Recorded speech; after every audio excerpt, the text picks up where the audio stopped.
Hi, this is Bill, and welcome to the channel. Big Ten football kicks off this weekend, and on this video, we will present a quick, revised preview.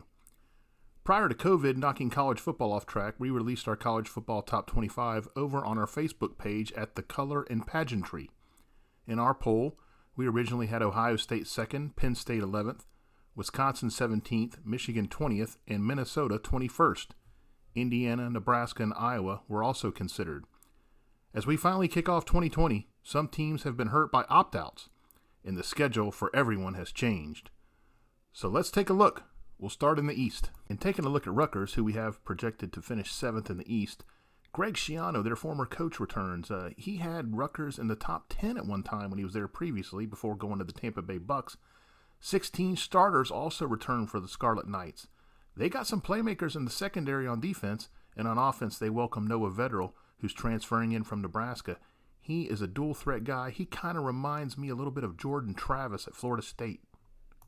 Looking at the cons for Rutgers, overall lack of depth is a concern. We don't really know who the playmakers are other than Vedral. This is certainly a long-term rebuild. Overall talent is absent, but they will be better in 2020 than they were a year ago. We have Maryland 6th in the East. There are some playmakers and overall talent on this team. The receiving corps is potentially strong. We got 5-star Raheem Jarrett expected to be a star there.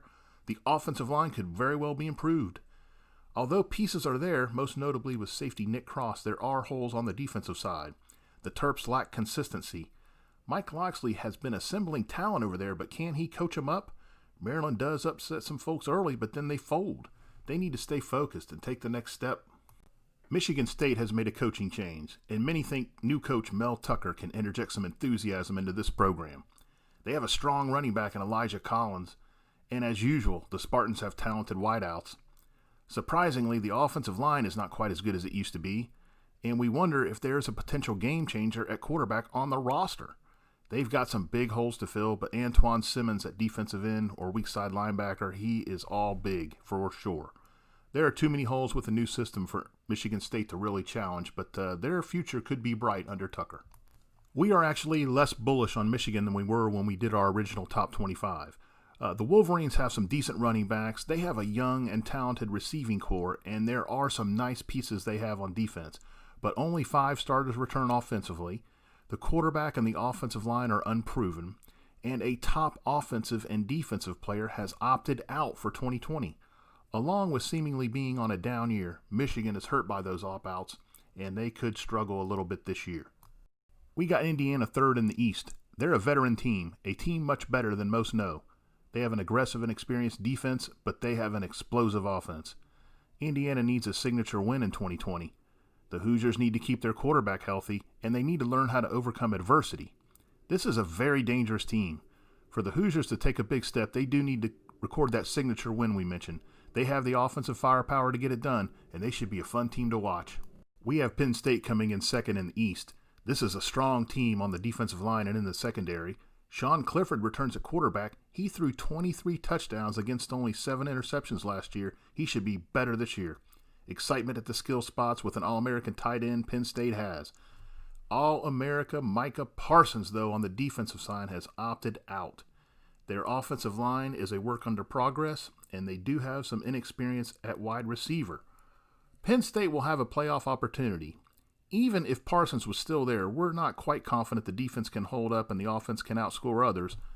But they are a borderline top 10 team, and if the ball bounces their way, they could get right in the thick of it. We have Ohio State coming in 1st in the East, and we have little doubt they're the class of the conference. They have a lethal offense behind quarterback Justin Fields. Their offensive line is among the nation's best, and they have All-America players on both sides of the ball with guard Wyatt Davis and All-America corner Shaun Wade. The Buckeyes will miss Josh Dobbins. They do have some losses on defense, but of course this is Ohio State. They just load them up. And they're their own worst enemy within the conference, as in recent years they've had some inexplicable losses. However, last year they did not take a day off. They mashed everyone in 2019, and the Buckeyes are a class above anyone and can outmuscle any contenders in the conference. Ohio State hosts Michigan this year, so you can just probably place an undefeated Ohio State in the 2020 playoff. Before we jump over to preview the competitive West, Please take a moment to like our video and consider subscribing to our channel. We'd love to have you aboard as we continue our coverage of college football. We have Illinois coming in last place in the West, but boy, it sure doesn't seem like that's deserved. I mean, they went to a bowl game last year. They are settled at quarterback with Brandon Peters. They bring back most of their offensive line. They have an experienced secondary and linebacker crew. On the bad side, they've got some new pieces on the defensive line. They do need some offensive playmakers, and they're seeking some cohesiveness on offense. Lovie seems to have finally gotten the corner turned here at Illinois, and with the signature win last year against Wisconsin, they're poised to make some real noise in the conference. We look forward to seeing what they can do. Just 2 years ago, Northwestern played in the Big Ten championship game. However, this year, although it's tight, we have them finishing 6th in the Big Ten West. They have some very nice pieces on defense. Their secondary returns all, and linebackers Patty Fisher and Blake Gallagher are outstanding players. They have a veteran offensive line, although their best player up there has opted out for the 2020 season. The Cats need to get something going on offense. They were horrible there a year ago. They need to stay healthy, and they need some elevation from the quarterback play. The offense has playmakers, but they've had trouble finishing jobs. Northwestern was really hurt by these opt-outs, so they're likely not going to be quite strong enough to contend in the West. But just when you count these guys out, they put a fantastic season together, and we look for them to be improved, and they can make noise. The Big Ten West Conference is tight, and we got Purdue coming in 5th place. With Rondale Moore opting back in, they have explosive receivers all over the place. The front on their defense could be much better than advertised, and their return game is among the nation's best. The Boilers need a running back to emerge, and they need to get settled at quarterback. The linebacking crew needs to seize the opportunities in front of them.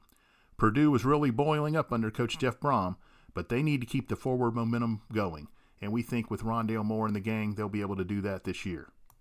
We have Iowa finishing 4th in the Big Ten West, and find the Hawkeyes kind of a hard team to get a handle on for 2020.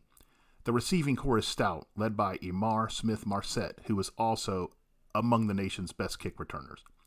Potential All-America player Alaric Jackson leads a strong offensive line, and the defense is better than you think it is. But can Iowa win close games? They did not do well in that a year ago. Is the replacement at quarterback good enough to maximize the playmakers they do have? And are there internal issues beginning to boil within the program, as some news reports have suggested? Iowa is Iowa. It's never an easy game for anybody. There are holes and odd places this year for the Hawkeyes, and therefore it is tough to see them rising up to win the West. Although we could see Nebraska winning the West, we have them coming in at 3rd.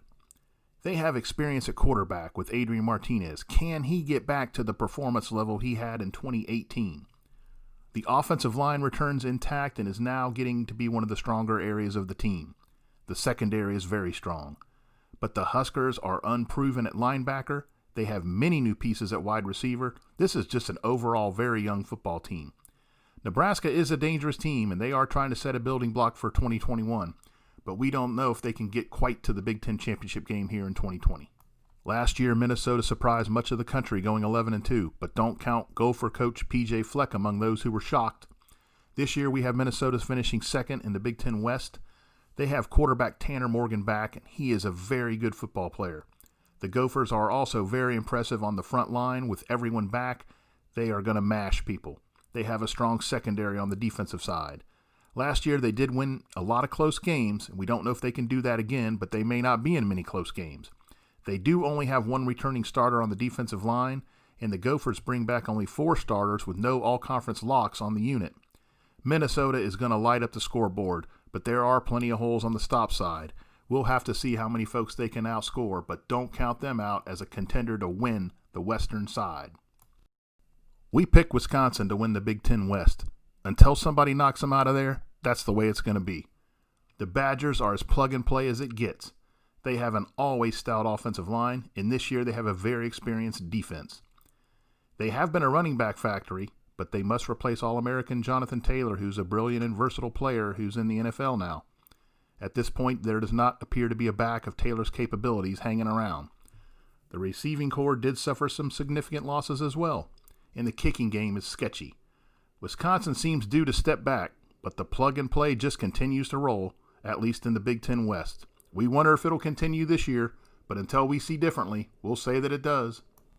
So there you have it. we have Ohio State winning the East and Wisconsin winning the West. We do not see anybody coming out of the West that is a threat to Ohio State. We hope you enjoyed our Big Ten preview. How do you see it? Please leave us a comment below with your prediction. We'd like to hear about it. We welcome you to follow us on Facebook at The Color and Pageantry. Thank you so much for watching. Until next time, everybody stay safe.